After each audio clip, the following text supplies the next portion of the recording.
Good evening बच्चों। तो री नीट के री प्लान 30 डेज़ के जो री प्लान है उसमें आप लोगों का एक बार फिर से स्वागत है। तो हमने कल प्लांट किंगडम स्टार्ट किया था और प्लांट किंगडम ने हमने एल्गी तक देख लिया था। एल्गी के यूजेस देख लिए थे हमने, एल्गी होती क्या है, उसका हैबिटाट क्या है, ये सारी चीज़ें हम देख चुके थे। और आज हम देखने वाले हैं क्लासिफिकेशन ऑफ एल्गी। तो एल्गी जो है उसको जब डिवाइड किया गया है वो 3 क्लासेस में डिवाइड किया है। और कौन सी उसकी 3 क्लासेस है, तो सबसे पहले है क्लोरोफाइसी, जैसे यहाँ पर दिखाई दे रहा है, फिर है फियोफाइसी और फिर है रोडोफाइसी। तो हम ये जो तीनों क्लासेस है इसको एक सीक्वेंस में पढ़ेंगे और इसके जो इम्पॉर्टेंट पॉइंट्स हैं इनको मैंने हाईलाइट करके रखा हुआ है। तो इन हाईलाइट्स वाले जो पॉइंट्स हैं उनको आप ध्यान से देखेंगे। तो चलिए सबसे पहले हम देखते हैं क्लोरोफाइसी। और क्लोरोफाइसी को के बारे में यदि हम बात करें तो इसका जो कॉमन नेम है, जैसे आप लोगों के निक नेम होते हैं घर में, वैसे ही इसका भी एक निक नेम है जिसको हम कॉमन नेम कहते हैं। और इसका जो कॉमन नेम है वो है ग्रीन एल्गा। अब ये कैसे रहते हैं, तो ये सबसे पहली बात तो ये यूनी से इनकी जो प्लांट बॉडी है, देखिए इसके जो ऑर्गेनिज्म है इसकी बात नहीं कर रहा है, इसकी प्लांट बॉडी की बात कर रहा है। तो इसकी जो प्लांट बॉडी होती है वो यूनिसेलुलर होती है। ये कॉलोनीज़ में रहना पसंद करते हैं और इनके पास में फिलामेंट होते हैं, इसलिए इनको फिलामेंटस कहते हैं। तो यूनिसेलुलर है, कॉलोनियल है और फिलामेंटस एल्गी ये होते हैं। इसके बाद में दे आर यूजलर, जो इनका जो कलर होता है वो कैसा होता है, ग्रास ग्रीन कलर का। तो क्लोरोफाइसी, क्लोरो मतलब होता है क्लोरोफिल, और क्लोरोफिल के प्रेजेंट होने के कारण ये ग्रीन एल्गा कहलाते हैं। और इनका जो कलर होता है वो ग्रास ग्रीन कलर का होता है। और इसमें जो डोमिनेंट पिगमेंट होता है वो क्या होता है, तो वो होता है chlorophyll A and chlorophyll B. अब ये जो पिगमेंट्स हैं ये कहाँ लोकेटेड होते हैं, तो ये जो पिगमेंट है ये लोकेटेड होते हैं क्लोरोप्लास्ट के अंदर। जैसे कि हम लोगों ने फोटोसिंथेसिस वाले चैप्टर में भी पढ़ा है कि जो भी पिगमेंट है वो कहाँ होते हैं, तो वो क्लोरोप्लास्ट में होते हैं। तो इसमें भी क्लोरोप्लास्ट में ही होते हैं। बट इसमें एक चीज़ याद रखने वाली जो बात है वो है, जिस पे मैं आपको यहाँ पर मार्क करके दे रही हूँ कि इसका जो क्लोरोप्लास्ट होता है उसका शेप कैसा होता है। तो ये होता है discoid, plate like, reticulate, cup shaped, spiral और रिबन शेप्ड का होता है। सब स्पीसीज, इसकी जो सारी जो स्पीशीज़ है उसमें डिफरेंट डिफरेंट टाइप के शेप होते हैं, कोई भी सिमिलर नहीं होता। अब ये जो फूड का फॉर्मेशन कर रहे हैं, क्योंकि ये एल्गी है, प्लांट है, तो सिंपल सी बात है कि फोटोसिंथेसिस तो ये करेंगे ही करेंगे। और जो फोटोसिंथेसिस में ये फूड का फॉर्मेशन कर रहे हैं वो कैसे स्टोर होता है, मीन्स किस फॉर्म में स्टोर होता है, तो ये स्टोर होता है स्टार्च के फॉर्म में। और किस बॉडी में होती है, तो इसकी जो स्टोरेज बॉडी होती है वो क्या कहलाती है, तो उसको हम कहते हैं पायरेनॉइड्स। ये जो मैंने पायरेनॉइड्स पर सर्कल किया है इसको बहुत अच्छे से याद रखना, यहाँ से बहुत बार क्वेश्चन पूछा जाता है कि जो क्लोरोफाइसी के मेंबर्स है उनका जो फूड है स्टार्च वो किस में स्टोर होता है, तो वो होता है पायरेनॉइड बॉडी में। और ये पायरेनॉइड बॉडी कहाँ प्रेजेंट होती है, तो ये होती है क्लोरोप्लास्ट के अंदर। आगे की तरफ हम देखते हैं तो इसमें जो कुछ एल्गा जो होते हैं वो अपना फूड का फॉर्म, जो फूड को स्टोर करते हैं वो किस फॉर्म में करते हैं, तो ऑयल ड्रॉपलेट्स के फॉर्म में करते हैं। अब बात करते हैं हम सेल वॉल की। तो इनके पास में रिजिड सेल वॉल होती है, बनी किसकी होती है, तो इसमें जो इनर वाली लेयर होती है वो सेलुलोज की बनी होती है और आउटर वाली जो लेयर होती है वो पेक्टोज की बनी होती है। तो सेल वॉल में जो इनर वाली है वो किसकी बनी है, वो बनी हुई है हमारी सेलुलोज की, और जो आउटर वाली है वो किसकी बनी है, तो वो पेक्टोज की। अब हम क्लोरोफाइसी के मेंबर में रिप्रोडक्शन की बात करते हैं। तो जैसा कि हमें पता है कि 3 टाइप का रिप्रोडक्शन होता है, वेजिटेटिव, एसेक्सुअल रिप्रोडक्शन और सेक्सुअल रिप्रोडक्शन। तो इसके जो मेंबर्स हैं उसमें जो वेजिटेटिव रिप्रोडक्शन है वो होता है किससे, फ्रेगमेंटेशन से, ये फ्रेगमेंटेशन के थ्रू होता है। और जो एसेक्सुअल रिप्रोडक्शन है उसमें स्पोर्स बनते हैं, और स्पोर्स कौन से बनते हैं, तो वो बनते हैं जू स्पोर्स। और ये जो जू स्पोर्स है वो कैसे होते हैं, तो वो फ्लैजिलेटेड होते हैं, मीन्स इसके जो स्पोर्स होते हैं वो मोटाइल होते हैं। आगे देखते हैं कि सेक्सुअल रिप्रोडक्शन कैसे होता है। तो सेक्सुअल रिप्रोडक्शन जो होता है उसमें क्या बनते हैं, तो गैमेट्स का फॉर्मेशन होता है। और ये यहाँ पर 3 टाइप के गैमेट्स का फॉर्मेशन होता है। कौन कौन से? आइसोगेमस। आइसोगेमस गैमेट्स क्या होते हैं? जो सिमिलर इन साइज होते हैं।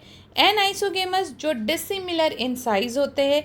और थर्ड है ऊगेमस, और ऊगेमस का मतलब होता है कि साइज भी इनका डिफरेंट होता है, और इसमें से जो मेल होता है वो मोटाइल होता है और जो फीमेल होती है वो नॉन मोटाइल होती है। तो इस तरह सेक्सुअल रिप्रोडक्शन में गैमेट्स बनते हैं। और कितने टाइप के गैमेट्स बनते हैं? तो 3 टाइप के, आइसोगेमस, एनाइसोगेमस और ऊगेमस। सबसे इम्पॉर्टेंट पॉइंट है कि एनटीए या किसी भी कंपटीशन एग्ज़ाम में डायरेक्ट क्वेश्चन कभी भी नहीं आता क्लास से। हमेशा जो क्वेश्चन आता है वो इसके एग्जाम्पल से आता है, तो एग्जाम्पल लर्न करना आपको ज़रूरी है। तो सबसे पहला इसका एग्जाम्पल है Chlamydomonas, Volvox, Ulothrix, spirogyra and कारा। इसके बाद में इसकी जो सेकेंड क्लास है वो कहलाती है फियोफाइसी, और फियो का मतलब होता है ब्राउन। तो इसका जो कॉमन नेम है वो क्या है? तो उसका कॉमन नेम है ब्राउन एल्गा। तो फियोफाइसी के जो मेंबर्स है उनका कॉमन नेम होता है ब्राउन एल्गा। ये रहते कहाँ हैं? इनकी रहने की जगह कहाँ है? तो ये मरीन हैबिटाट्स में ही पाए जाते हैं। अब इनका जो साइज़ होता है ये वेरियस होता है, जैसे कि हमने ऊपर वाले इसमें देखा था सेम ऐसा ही इसमें भी होता है। अब दे रेंज फॉर सिंपल ब्रांच्ड और फिलामेंटस होते हैं। जैसे हमने क्लोरोफाइसी में देखा था कि वो कॉलोनियल होते हैं, फिलामेंटस होते हैं, यूनिसेलुलर होते हैं। वैसे जो ब्राउन एल्गा होते हैं वो ब्रांच्ड होते हैं, फिलामेंटस होते हैं, और इनकी जो हाइट होती है वो बहुत ज़्यादा होती है। इनका जो एक एग्जांपल है कैल्प्स, ये 100 मीटर इसकी हाइट होती है। ये हाईलाइट कर लीजिए, ये स्टेटमेंट बेस्ड क्वेश्चन में आता है। इसके बाद में हम बात करते हैं इसके पिगमेंट की। तो हमने क्लोरोफाइसी में देखा था कि जो पिगमेंट होता है वो क्लोरोफिल ए और क्लोरोफिल बी होता है, और फियोफाइसी का जो पिगमेंट होता है वो क्या होता है? तो वो होता है क्लोरोफिल ए और क्लोरोफिल सी। ये जो है ये इनका जो कलर होता है वो कैसा होता है? तो ऑलिव ग्रीन कलर के ये होते हैं, है ना। और इनके पास में जो क्लोरोफिल ए और क्लोरोफिल सी है उसके अलावा भी कुछ अदर पिगमेंट्स होते हैं, जैसे जेंथोफिल होता है, फ्यूकोजेंथिन होता है, और अलग अदर जो पिगमेंट्स हैं वो भी प्रेजेंट होते हैं। अब इनका स्टोर्ड फूड क्या है? तो ये कॉम्प्लेक्स कार्बोहाइड्रेट के फॉर्म में फूड को स्टोर करते हैं, जो लेमिनेरिया और मैनिटॉल के फॉर्म में स्टोर रहता है। अब इनकी सेल वॉल की बात करते हैं। तो इनकी जो सेल वॉल होती है ये सेलुलोजिक सेल वॉल होती है, और इसके ऊपर जो सेल वॉल है, और ये हमारे जैसे यहाँ पर ये हम देखें तो ये हो गई सेल वॉल, और इस सेल वॉल के ऊपर एक कवर लग जाता है, और वो कैसा होता है? तो वो जिलेटिन का बना होता है, इसलिए इसको कहते हैं जिलेटिनियस कोडिंग। और ये जो जिलेटिनियस कोडिंग है वो क्या कहलाती है? तो ये कहलाती है एल्जिन। सेल वॉल किसकी बनी है? सेलुलोज की। सेलुलोज के चारों ओर कवरिंग किसकी है? जेलेटिनियस शीट की। और इस जो जेलेटिनियस कोडिंग या शीट है इसको हम क्या कहते हैं? एल्जिन कहते हैं। अब इसके बाद में हम ये बात करते हैं कि इसकी जो प्लांट बॉडी होती है, ये वाला मैंने रेड कलर से यहाँ हाईलाइट कर कर पॉइंट लिखा हुआ है, ये मोस्ट इम्पॉर्टेंट है क्योंकि ये केवल इसी में होता है। तो इनके पास में एक स्पेशल टाइप की का स्ट्रक्चर होता है जिसको कहते हैं होल्ड फास्ट। और होल्ड फास्ट का मतलब हो रहा है किसी चीज़ को होल्ड करके रखना।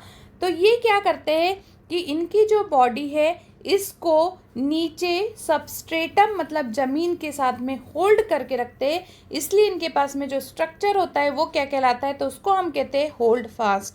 और ये जो होल्ड फास्ट है वो कैसा होता है? तो एक स्टॉक की तरह होता है, स्ट्रिप होता है, और लीफ लाइक स्ट्रक्चर होता है जो फोटोसिंथेसिस काम करने में काम आता है। अब बात करते हैं हम रिप्रोडक्शन की। तो जैसा कि क्लोरोफाइसी में रिप्रोडक्शन होता है, वेजिटेटिव रिप्रोडक्शन फ्रैगमेंट से होता है। एसेक्सुअल रिप्रोडक्शन में जूस्पोर्स बनते हैं, बट ये है कि इसके जो जूस्पोर्स बनते हैं उनका जो शेप होता है वो पियर शेप्ड होता है। और ये कैसे होते हैं? इनके पास में जो फ्लैजिला होता है वो लेटरली अटैच्ड होता है। सेक्सुअल रिप्रोडक्शन की बात करते हैं तो आइसोगेमस, एनाइसोगेमस और ऊगेमस होता है। इसके बाद में इसमें जो गैमेट्स होते हैं वो किस में बनते हैं, कौन से स्ट्रक्चर में बनते हैं? तो ये पायरीफॉर्म पियर शेप्ड में बनते हैं, और इसमें 2 अटैच्ड फ्लैजिला होते हैं। इसके कॉमन एग्जाम्पल क्या है? तो एक्टोकार्पस, डिक्टियोटा, लेमिनेरिया, सार्गासम और फ्यूकस इसके मेंबर्स होते हैं। रोडो मीन्स है रेड, रोडो का मीन्स होता है रेड, इसीलिए इसके जो मेंबर्स है इनको कहा जाता है रेड एल्गा। तो इनका जो कॉमन नेम है वो है रेड एल्गा, और इनका जो पिगमेंट होता है वो रेड पिगमेंट होता है। किसकी वजह से होता है? तो आर फाइकोइरेथ्रिन की वजह से होता है। आर फाइकोविरेथ्रिन की वजह से इनका जो कलर है वो कैसा होता है? रेड कलर का होता है। अब इनके पास में जो पिगमेंट होते हैं वो पिगमेंट कौन से होते हैं? तो इनके पास में होता है आर फाइकोइरेथ्रिन, साथ में क्लोरोफिल ए और क्लोरोफिल डी। एक बार मेरे साथ रिवाइज करिए कि जो क्लोरोफाइसी थी उसमें कौन सा पिगमेंट था? क्लोरोफिल ए और क्लोरोफिल बी। जो ब्राउन एल्गा है फियोफाइसी, उसमें जो पिगमेंट थे वो कौन से थे? तो वो क्लोरोफिल ए और क्लोरोफिल सी। और जो रोडोफाइसी के मेंबर्स है उसमें जो पिगमेंट होते हैं वो कौन से होते हैं? तो वो होते हैं क्लोरोफिल ए और क्लोरोफिल डी। अब हम स्टोर्ड फूड की बात करते हैं। तो ये स्टोर्ड फूड इसका जो होता है वो क्या होता है? तो फ्लोरिडियन स्टार्च होता है, और ये एमाइलोपेक्टिन और ग्लाइकोजन के फॉर्म में जो है वो स्टोर रहता है। ये ध्यान रखना है आपको कि फ्लोरिडियन स्टार्च तो है, लेकिन ये सिमिलर टू एमाइलोपेक्टिन और ग्लाइकोपेक्टिन के जो स्ट्रक्चर होता है उसके सिमिलर होता है। अब बात करते हैं क्या इनके पास में फ्लैजिलम होते हैं क्या? तो नहीं। रोडोफाइसी एक ऐसा मेंबर है जिनके पास में फ्लैजिला एब्सेंट होता है। तो इसके जो स्पोर्स बनेंगे वो कैसे बनेंगे? तो वो नॉन मोटाइल होते हैं, जबकि क्लोरोफाइसी और फियोफाइसी के जो स्पोर्स होते हैं वो मोटाइल होते हैं, क्योंकि इनके पास में फ्लैजिला प्रेजेंट होता है। रिप्रोडक्शन की बात करते हैं तो वेजिटेटिव रिप्रोडक्शन फ्रेगमेंटेशन से होता है। एसेक्सुअल रिप्रोडक्शन में स्पोर्स बनते हैं, बट कैसे होते हैं? तो नॉन मोटाइल स्पोर्स होते हैं। सेक्सुअल रिप्रोडक्शन में जो गैमिट्स बनते हैं उसमें जो मेल गैमिट होता है वो भी कैसा होता है? तो वो भी नॉन मोटाइल ही होता है, क्योंकि इनके पास में कोई फ्लैजिला प्रेजेंट नहीं है। इसके कॉमन एग्जाम्पल क्या है? तो पॉलीसिफोनिया, पोरफायरा, ग्रेसिलेरिया और जिलेडियम, ये इसके कॉमन एग्जाम्पल है। तो ये हमने यहाँ तक देखा क्लासिफिकेशन ऑफ एल्गी। अब इसके बाद में जो सेकंड डिवीज़न है हमारा प्लांट किंगडम का, उसको हम देखेंगे, और सेकंड जो है वो है हमारा ब्रायोफाइटा। जो ब्रायोफाइटा है ये कहाँ, इसमें किसको रखा गया है? तो मॉसेस और लीवरवर्ट्स को रखा गया है। इसकी दो क्लासेस है, पहली क्लास में आते हैं मॉसेस और दूसरी वाली जो क्लास है उसमें आते हैं लीवरवर्ट्स। अब हम ब्रायोफाइटा की बात करते हैं तो यहाँ पर इसको क्या कहा जाता है? तो इसको कहा जाता है amphibians of the plant kingdom. और जैसे कि हमें पता है एम्फीबियंस का मतलब होता है कि जो वाटर में भी सर्वाइव कर सकते हैं और लैंड पर भी सर्वाइव कर सकते हैं, उनको एम्फीबियंस कहते हैं। तो प्लांट को क्यों कहा जाता है एम्फीबियंस? क्योंकि ये रहते तो इनका जो हैबिटाट होता है वो टेरेस्ट्रियल होता है, बट इसमें जो सेक्सुअल रिप्रोडक्शन होता है उसके लिए किसकी नीड होती है? तो वाटर की नीड होती है। और सेम लाइन इसने एनसीईआरटी ने लिख के दी है, bryophyta are also called amphibian of the plant kingdom because this plants can live in soil. रहते कहाँ हैं? सॉइल में, but are depend on water for sexual reproduction. तो बिना वाटर के इनमें सेक्सुअल रिप्रोडक्शन नहीं हो सकता। हैबिटाट कहाँ है? रहते कहाँ पर है? तो डम प्लेसेस पे रहते हैं, ह्यूमिड प्लेसेस पे रहते हैं, शेडेड लोकेशन पर ये प्रेजेंस होते हैं। इनका इम्पॉर्टेंट रोल क्या है? तो ये सक्सेशन और ऑन बार्क रॉक करते हैं, सॉइल में करते हैं। अब जो ब्रायोफाइटा है वो डिफ्रेंशिएटेड होते हैं किससे? एल्गे से। मीन्स जो एल्गी है वो थोड़ा सा कम डेवलप्ड है, किसके कंपेरिजन में? ब्रायोफाइटा के। और ब्रायोफाइटा जो है वो ज़्यादा डेवलप्ड होता है। अब इसमें देखो एक चीज़ ये याद रखो कि इसमें किसी भी प्रकार की रूट, स्टेम और लीव्स नहीं होती, मतलब रूट, स्टेम और लीव एब्सेंट होता है, बट इनके पास में रूट लाइक, स्टेम लाइक और लीफ लाइक स्ट्रक्चर प्रेजेंट होता है, जिसको हम कहते हैं राइजोइड्स। और ये जो राइजोइड्स होते हैं ये या तो यूनिसेलुलर हो सकते हैं या तो मल्टी सेलुलर हो सकते हैं। तो ये राइजोइड्स का फंक्शन क्या है? ये राइजोइड्स जो है ब्रायोफाइटा को सॉइल के अंदर अटैच करके रखने का काम करता है। यहाँ पर क्लियरली एनसीईआरटी ने मेंशन किया है कि they lack true roots, stem और लीव्स। अब जो है ये जो root like stem like structure है उसको क्या कह रहे हैं, तो उसको राइजोइड्स कह रहे हैं। इसमें दो तरह के गैमिट्स बनते हैं। सेक्सुअल रिप्रोडक्शन के लिए इसमें कितने तरीके के, दो तरीके के गैमिट्स बनते हैं। जो फर्स्ट गैमिट इसका होता है जिसको हम मेल गैमिट कहते हैं वो हमारा कहलाता है एंथ्रेजॉइड्स। ये मेल गैमिट है, मेल गैमिट का नाम है। मेल गैमिट को हम क्या कहते हैं, एंथ्रेजॉइड्स कहते हैं। और ये जो मेल गैमिट है ये बायफ्लैजिलेटेड होता है, इसमें दो फ्लैजिला होते हैं और ये बनता जिस ऑर्गन में है, जिस सेक्स ऑर्गन में ये बनता है उसको हम कहते हैं एंथ्रिडियम। तो सेक्स ऑर्गन का नाम है एंथ्रिडियम और गैमिट का नाम है एंथ्रेजॉइड्स। अब बात करते हैं हम फीमेल के बारे में। तो फीमेल में जो सेक्स ऑर्गन होता है उसको हम कहते हैं आर्चिगोनियम। आर्ची को कैसे याद रखोगे, फीमेल और मेल में कैसे डिफरेंस करोगे, आर्ची, आर्ची किसका नाम होता है, गर्ल्स का नाम होता है, यानी फीमेल का होता है। तो जो फीमेल का सेक्स ऑर्गन है वो कैसा है, आर्चिगोनियम। और इसका जो शेप होता है वो कैसा होता है, तो वो फ्लास्क की तरह होता है, जैसे फ्लावर पॉट होते हैं वैसे ही ये होता है। इसके अंदर क्या बनता है, तो इसके अंदर सिंगल एग का फॉर्मेशन होता है। जब एंथ्रेजॉइड को रिलीज किया जाता है, अब भी हमने ये पढ़ा कि जो ब्रायोफाइटा है उसमें जो सेक्सुअल रिप्रोडक्शन है वो किस में होता है, वाटर में। तो जो एंथ्रेजॉइड्स है, एंथ्रेजॉइड्स को कहाँ रिलीज करेंगे, वाटर के अंदर रिलीज करेंगे। और ये ट्रेवल करते हुए या फ्लोट करते हुए कहाँ पर पहुँचेगा, तो आर्चिगोनियम में पहुँच जाएगा। और आर्चिगोनियम में कौन इसका वेट कर रहा है, तो यहाँ पर एग होता है। तो एंथ्रेजॉइड जाकर आर्चिगोनियम में किसको फ्यूज करता है, एग को फ्यूज करता है। और जैसे ही वो एग को फ्यूज करता है तो किसका फॉर्मेशन हो जाता है, तो यहाँ पर डिप्लॉइड जाइगोट का फॉर्मेशन हो जाता है।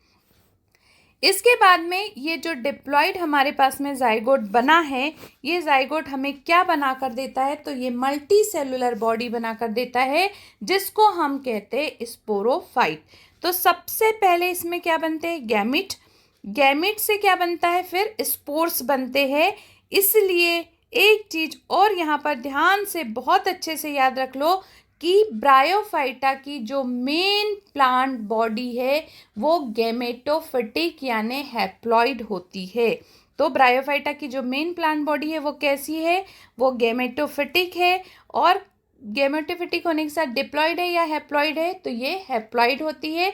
और इस हैप्लॉइड बॉडी से हमें स्पोरोफाइट मिलता है, जो स्पोरोफाइट है वो डिप्लॉइड होता है।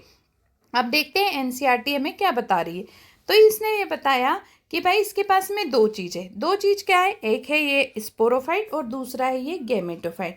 तो इसका जो गैमेटोफाइट है ये फ्री लिविंग है। किस चीज़ के लिए फ्री लिविंग है, ये फोटोसिंथेसिस खुद कर रहा है और खुद ही अपना खाना बना रहा है। बट इम्पॉर्टेंट पॉइंट जहाँ से क्वेश्चन बनता है और कौन सा स्टेटमेंट बेस्ड क्वेश्चन बनते हैं वो ये है कि इसका जो स्पोरोफाइट होता है ये कैसा होता है, तो ये नॉट फ्री, ये इंडिपेंडेंट नहीं होता है, ये डिपेंडेंट होता है। किस पे डिपेंडेंट होता है, तो गैमेटोफाइट पे डिपेंड होता है। किस चीज़ के लिए डिपेंड होता है, तो फूड के लिए, क्योंकि ये अपना फूड फॉर्मेशन खुद नहीं कर सकता। इसके बाद में देखते हैं यूजेस और इम्पोर्टेंस ऑफ ब्रायोफाइटा। पहली बात, जो ब्रायोफाइटा है उसका इकोनॉमिक इम्पोर्टेंस बहुत ज़्यादा नहीं है।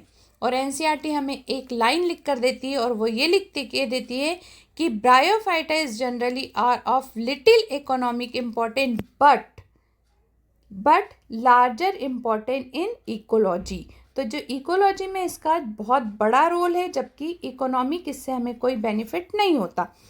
बट कुछ ऐसे एनिमल्स हैं जो इसको फूड के फॉर्म में लेते हैं, जो हर्बिवोरस होते हैं, जैसे मैमल्स हो गए, बर्ड्स हो गए एंड अदर एनिमल्स।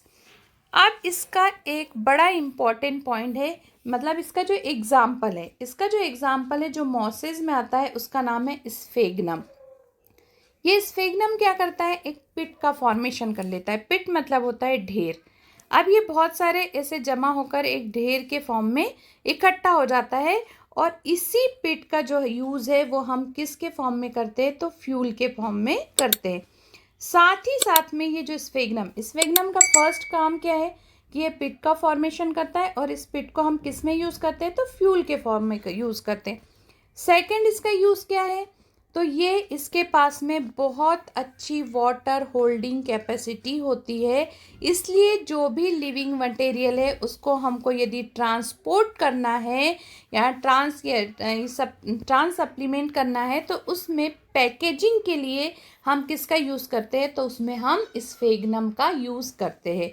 तो ये दो यूजेस है स्फेग्नम के, पहला पीट का फॉर्मेशन करना, दूसरा ट्रांसपोर्टेशन में हेल्प करना लिविंग मटेरियल के, क्योंकि इसकी होल्डिंग कैपेसिटी बहुत अच्छी है।